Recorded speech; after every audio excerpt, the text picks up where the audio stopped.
नमस्कार। News click में आज हम बात करने जा रहे हैं डॉक्टर उषा रामनाथन से। उषा बहुत लंबे समय से भूख पर और कानून पर काम करती रही हैं, बेघरों पर, गरीबों पर।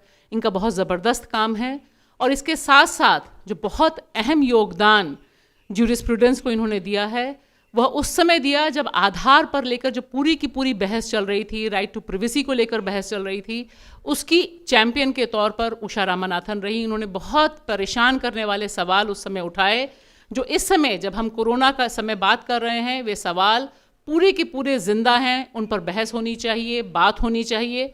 उषा, न्यूज़ क्लिक में आपका स्वागत है। जिस समय हम और आप बात कर रहे हैं देश लॉकडाउन में है, 1 महीने से समय पूरा हो गया है और ऐसे समय जो भूख है वो सड़कों पे पसरी हुई है, जो भूखमरी के कगार पर भारत है वो हर कोने पे दिखाई दे रहा है। और ऐसे में कैसे आप देख रही हैं पूरी डेमोक्रेसी को, कानून को? पहली चीज़ ये है कि आई थिंक लैंग्वेज का बहुत इम्पॉर्टेंट जगह होता है अपनी पॉलिसीज़ में, अपनी कम्युनिकेशन में, अपना सोच में, अपना समझ में। आई थिंक वो पहले जब हमने कहा था कि सोशल डिस्टेंसिंग, उसमें थोड़ा प्रॉब्लम आ गया क्योंकि इस देश में सोशल डिस्टेंसिंग बहुत आसानी से होता है। एक्चुअली इवन नॉर्मल टाइम्स में हम सोशल डिस्टेंसिंग करते रहते हैं, इसको फिजिकल डिस्टेंसिंग कहना बहुत ज़रूरी था। एंड आई थिंक 2 थिंग्स, एक चीज़ ये है कि जिनके पास घर है और जिनके पास सुविधाएं हैं उनको घर के अंदर रह के अपना देखभाल करने के लिए घर के अंदर ही रहना है, बाहर नहीं आना है, ये सब कहना उनके लिए मुमकिन था। और वहाँ वहाँ रह के उनको सोशल डिस्टेंसिंग करना भी आसान हो गया। So it's been a strange time जब जिनके पास कुछ है और कुछ सिक्योरिटी है उनकी ज़िंदगी और जिनके पास वो नहीं है उनकी ज़िंदगी में इतना फ़र्क आ गया।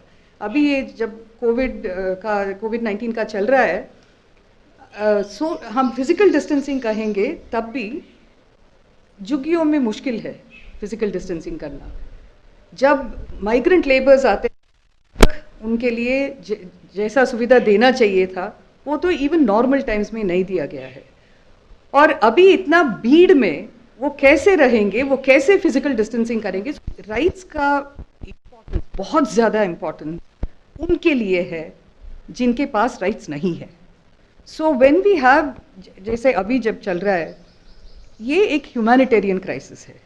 ये बहुत लोग इसको जंग कहते हैं। I think we should stop it. उसमें भी because it is not a war, it is not even a war on the virus, because even with that you need to know your enemy. And this is about something that has happened in the world जिसके समझ हमारे बाहर है। एक और अहम सवाल है वो है माइग्रेंट वर्कर्स का, मजदूरों का, जो हमने देखा बड़े संख्या में, हज़ारों की संख्या में वो वापस जा रहे थे।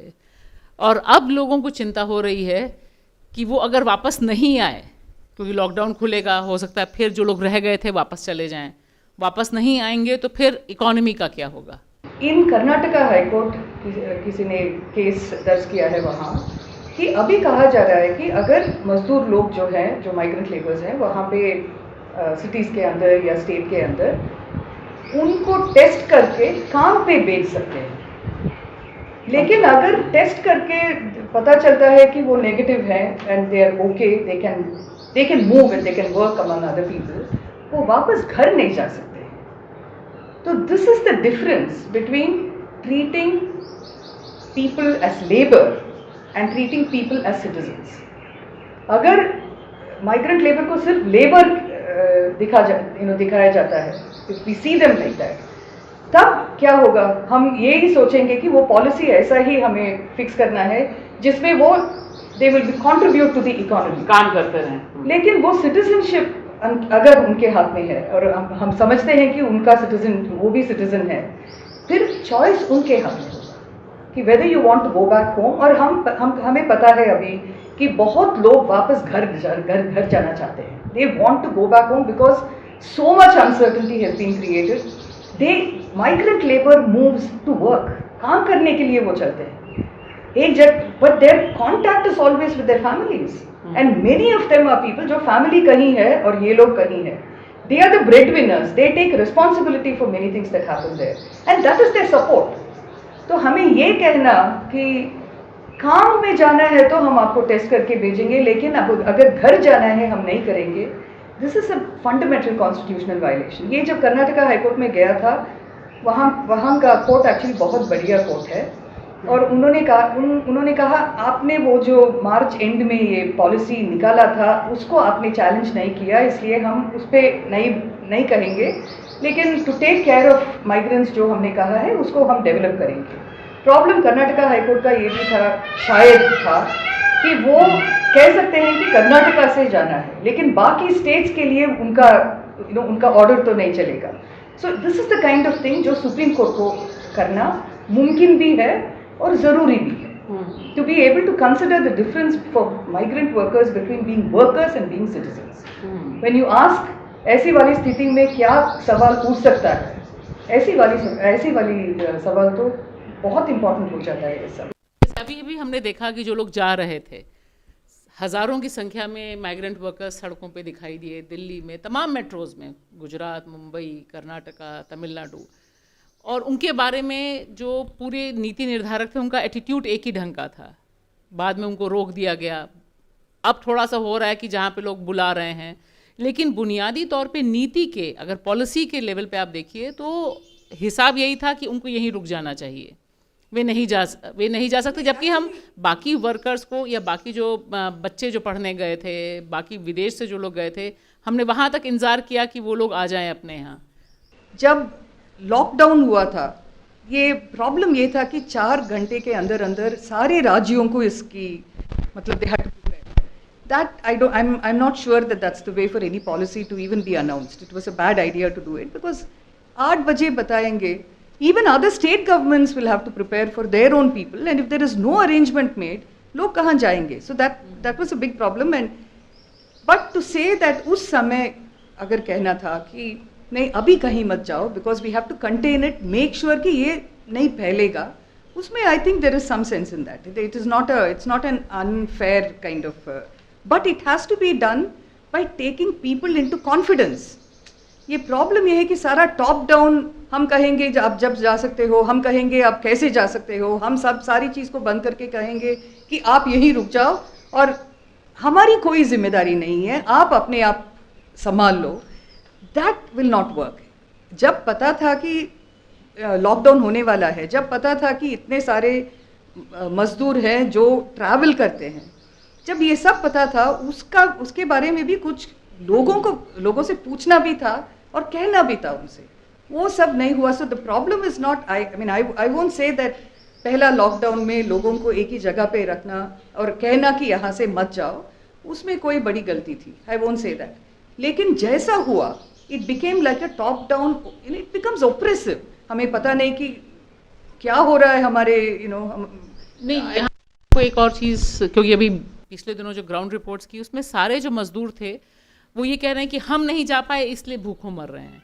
अगर हम गांव चले गए होते, हमने सरकार की बात पे विश्वास कर लिया और हम यहाँ रह गए और हमें लगा कि इतने दिन हम यहाँ झेल सकते हैं, और अब तो हमारे पास खाने के लिए कुछ नहीं और हमें भिखारी बना दिया, हमें सड़क पे खड़ा कर दिया। पहले हम कह रहे थे कि 1980s तक हम पॉवर्टी के बारे में ही बात करते थे। 1980s में हमने रिकग्नाइज किया कि ये पॉवर्टी एक स्टेटस जैसा लग रहा है। People are not poor. There are many ways in which people are made poor.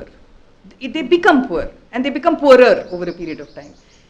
वो mass displacement projects के लिए जब था, उसी में it was very clear to see. तो तब हमने realize किया कि नहीं, poverty के बाद एक impoverishment होता है। Policies के कारण people और poor होते हैं।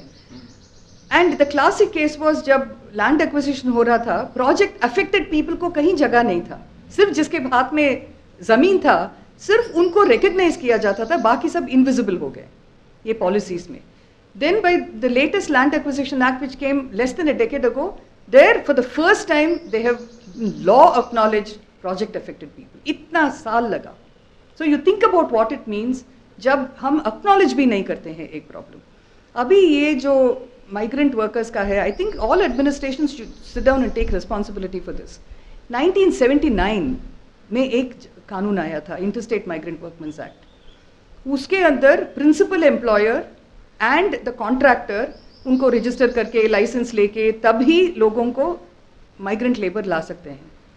वो कानून कहीं भी लागू नहीं हुआ 1979 का। आप जाके देखिए 1982 में एशियाड हुआ था, आप जाके देखिए कि उसका कोई रिकॉर्ड है कि कितने लोग, एंड दिल से कहेंगे कि नहीं कॉन्ट्रैक्टर के थ्रू नहीं आए, एक एक करके आए थे, एक एक करके, कोई बहुत कम लोग आते हैं, they come one among them may become the contractor. तो ये रिस्पॉन्सिबिलिटी लेने वाली, अगर ये कानून सीरियसली लिया गया था and if the government were going to respect the law, तब वी वुड हैव नोन कि कितने अप्रॉक्सीमेटली कितने लोग हैं, कौन प्रिंसिपल एम्प्लॉयर्स हैं, कौन कॉन्ट्रैक्टर है, कहाँ है, अभी तो कुछ भी नहीं पता था। So people were left in the lurch to to deal with it for themselves. और मिस्टर अमिताभ कांत का एक empowered committee जो है, उसमें when he called the first meeting and it was reported, उसमें लिखा गया है कि we called private industry because वो sanitizer और ये all the other things have to be made. We called World Bank and UN agencies क्योंकि कभी पैसे का ज़रूरत हो सकता है, और NGOs को बुलाया गया क्योंकि NGOs को street vendors, people कहाँ है ये पता होगा, नहीं पता होगा नहीं, उनके बीच में इनको काम करना है। So the idea that administration is about administering so that everybody is included in and you know what it is, that कुछ दिन वो टूट गया। क्यों टूटा? Because you brought in technology and said, हम ये नया शब्द एक अभी आया है हमारे बीच में कि disintermediation, मतलब if administrator अगर फील्ड पे जाएगा then people will say corruption ये वगैरह वगैरह, मिलेगा ही नहीं तो करप्शन कैसे होगा? तो आप ऑफिस में बैठो, सारा MIS में आएगा, आप कंप्यूटर पे देख लो, वो डेटा से आप अपना काम कर लो। So the link, the intermediary between state and state power and people, उसको तोड़ दिया। So now the administrators don't know the people and the people don't know the administrators. अगर हमें जाना है, हमें पता नहीं कहाँ जाना है, there are only political entities, administration कहाँ गया? सो अमंग द थिंग्स जो हमें पॉलिसीज में रिट्रैक्ट करना है and we have to change that completely, ये एक चीज़ बहुत इंपॉर्टेंट होगा इसके बाद। ये डिसइंटरमीडिएशन को बंद करके, if you want to be an administrator, you must be visible to the people and you must visit the people, otherwise you can't be an administrator. सरकार जनता तक पहुंचे और लोगों को भी सरकार तक चले कि सरकार कौन है, कहाँ जा सकते हैं। अभी इफ यू आस्क द मजदूर लोग हियर, विल दे नो कि कहाँ जाके किससे क्या पूछ सकते हैं? नो। जो बहुत अहम चीज़ अभी जिस पे चर्चा हो रही है, चिंताएं भी आ रही हैं, वो है ऐप के बारे में, और जिसे कहा जा रहा है कि आपको हर हाल में एक तरह से उसे मैंडेटरी बनाने के लिए सरकार सोच रही है, और तकरीबन दिमाग उसने बना लिया है। ऐसा लग रहा है कि आप मेट्रो में चलना चाहें, आपको हवाई जहाज़ पे यात्रा करना हो, तो ये आपके पास ऐप होना चाहिए। इस तरह की तैयारियां हैं, और इसको लेकर राइट टू प्राइवेसी का भी मामला है। कैसे आप देखती हैं, क्योंकि आपने तो बहुत लंबी लड़ाई, बहुत सवाल अपने आधार के संदर्भ में भी उठाए थे। इस होल ये टेक्नोलॉजी को सर्वेलेंस के लिए इस्तेमाल करना, ये एक स्टैंडर्ड प्रैक्टिस हो गया अभी इन आवर कंट्री। एंड कभी कभी मुझे लगता है कि ये पूछना भी ज़रूरी है, गवर्नमेंट कहाँ तक टेक्नोलॉजी को समझती है, क्योंकि कोई उनको दे रहा है और वो ले भी रहे हैं, क्योंकि it seems like a convenient thing to do. Industry wants data, industry wants to track people because they want to be able to decide किन को सर्व करना है और किन को सर्व नहीं करना है, वगैरह वगैरह। एक्चुअली ये आरोग्य सेतु ऐप का पहली चीज़ ये है कि not everybody has a phone and not everybody has a Bluetooth enabled phone. So अगर हम कह रहे हैं कि we, and in many houses from what I hear, their anxiety आपस में नहीं है। एंग्जाइटी ये है कि जब हम किसी को काम पे बुला रहे हैं, वो सही है कि नहीं, और उनके पास होगा कि नहीं पता नहीं। सो इन UID के बारे में जब बात किया जाता था, और ये बायोमेट्रिक्स काम करना मतलब प्रॉब्लम है, जब पता चल गया, तब मिस्टर नीलकनी ने एक इंटरव्यू में कहा था कि एक्चुअली 3 तरह के लोग हैं।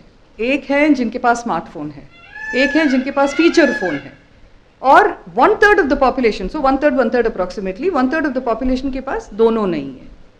और जिनके पास है, ये उन्होंने नहीं कहा, ये मैं कह रही हूँ, और उन्होंने कहा कि अच्छा जिनके पास स्मार्टफोन है वो तो आसानी से इस्तेमाल कर लेंगे, जिनके पास फीचर फ़ोन है वो भी चल जाएगा, जिनके पास ये दोनों नहीं है आप जाके अपना अंगूठा लगा लो। So it is a way of thinking about people who is dispensable. हमने जब काम किया था उसमें भी हमने we saw that invisibilising dispensability, redundancy, ये सब, these are concepts that have developed in the context of law and poverty. ये कोई अभी ये देख के कहने वाली, these are ways of thinking of people who've been in various positions where जो बदलाव ला सकते हैं उनके हाथ. And now technology is the big thing. So ये technology, पहली चीज़ ये है कि the people who may need it the most are going to have no use for this. Because जब झुग्गी में या migrant workers whatever they are there, उनके पास ऐसा they are not going to have either the equipment nor आपको report करते रहना है कि you have to keep checking the other person.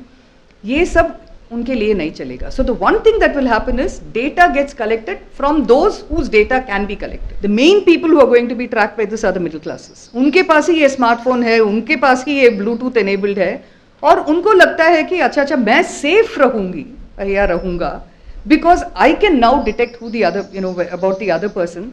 ये एक्चुअली डेविड लायन ने एक अच्छा किताब लिखा है जिसमें कहते हैं कि we have normalised and routinised surveillance.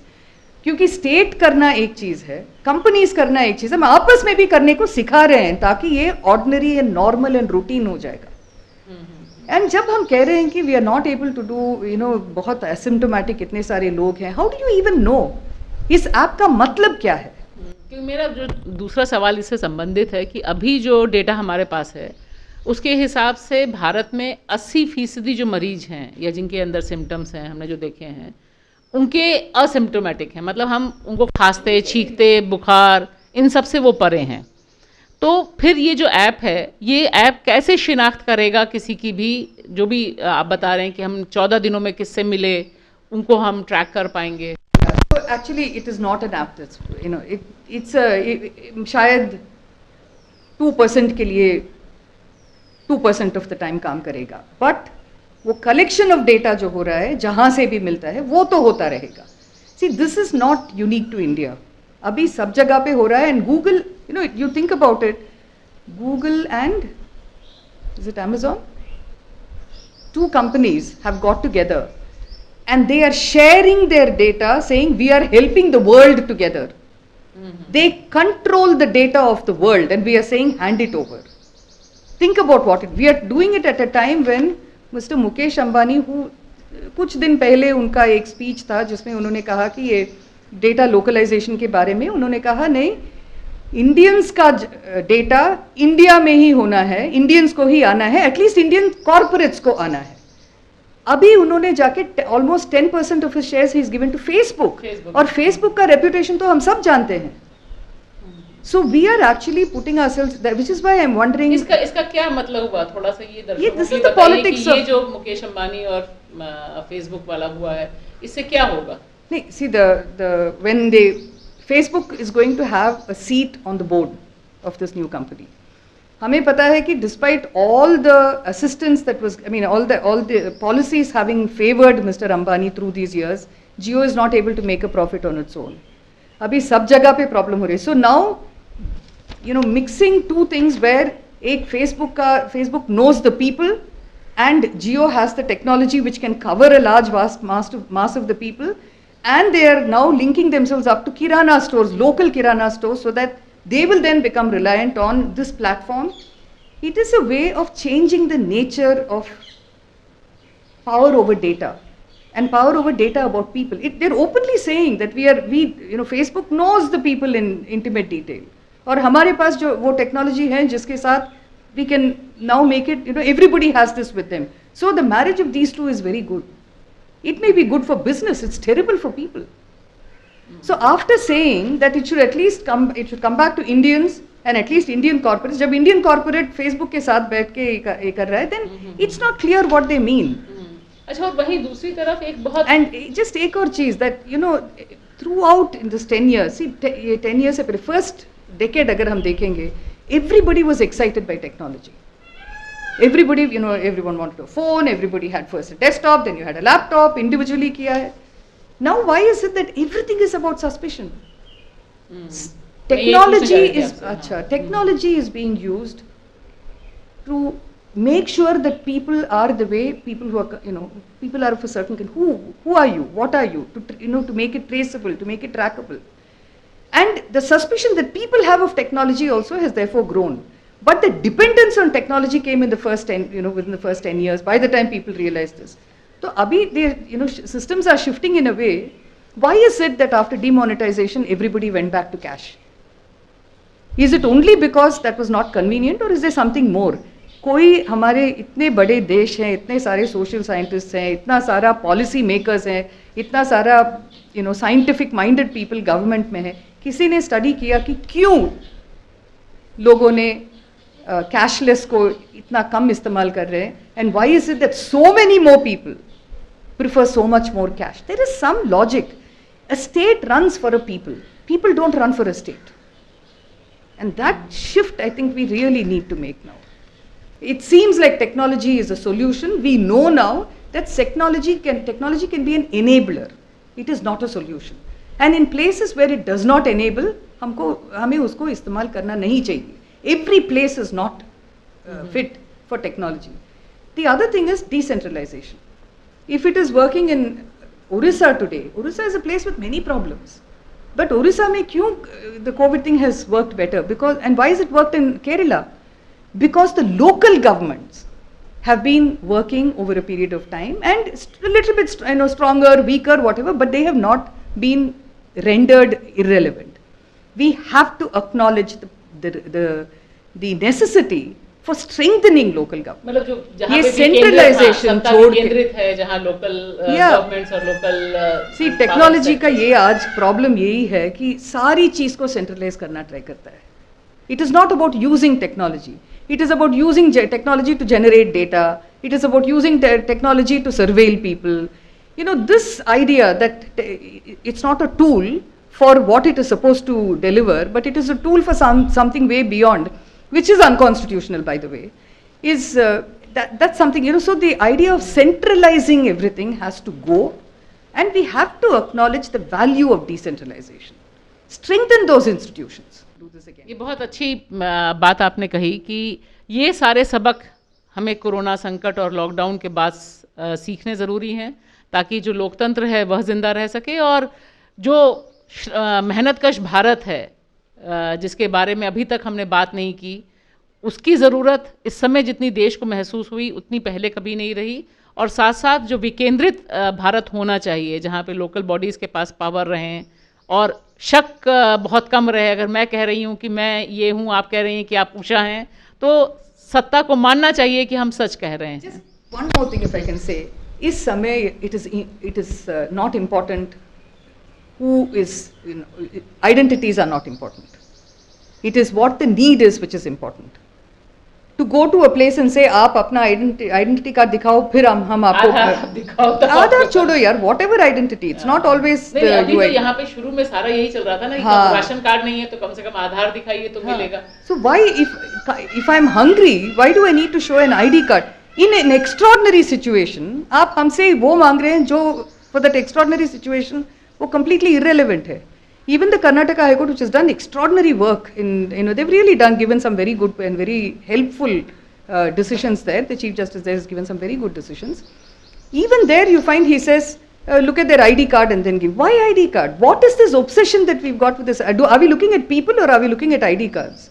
So I think there is a way of thinking has goes out into our heads.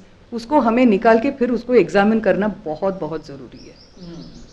उम्मीद है कि इस दिशा में हम आगे बढ़ेंगे. और न्यूज़ क्लिक से बात करने के लिए उषा बहुत बहुत शुक्रिया. और जो आपने बिंदु रखे हैं वो मुझे लगता है, और संकट से बाहर निकलने के बाद हमारा देश और लोकतंत्र अगर इस पे नहीं सोचेगा तो शायद आने वाले दिन और मुश्किल वाले होंगे. शुक्रिया.